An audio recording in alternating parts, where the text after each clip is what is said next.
Hi guys! So, as you can see, nung araw na ito ay masyado kaming na-busy ng aking second pamangkin sa paglalaro nitong Roblox. So, kitang-kita niyo naman na very enjoy kaming dalawa sa paglalaro at pati pa nga pagbibilang ginagawa na nga namin. Puro kalokohan at tawa ng tawa itong si Tristan Mateo sa mga pinag-uusapan namin. Actually, I can say na naturuan ko naman siyang mabuti sa paglalaro nitong Roblox kasi kitang-kita niya naman na very enjoy na enjoy talaga pagbibilang at pati pag tingin ng colors, pinag-uusapan na rin namin.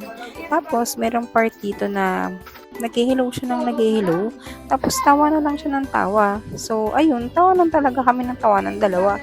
Minsan nga hindi ko na siya naiintindihan kung ano yung gusto niyang iparating sa akin. Yan. So, fast forward na lang tayo at tingnan niyo mabuti kung ano yung mga pinag-uusapan namin dalawa.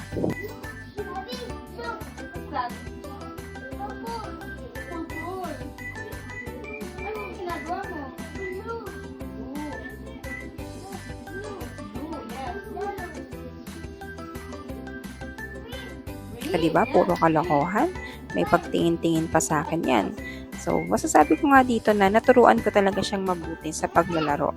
Tinuruan ko nga din siya ng pagtawag sa cellphone at syempre kung paano i-dial yung mga tatawagan niya.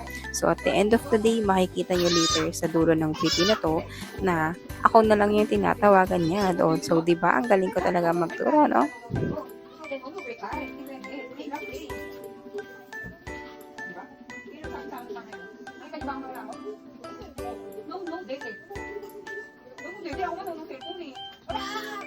Alright, tingnan nyo.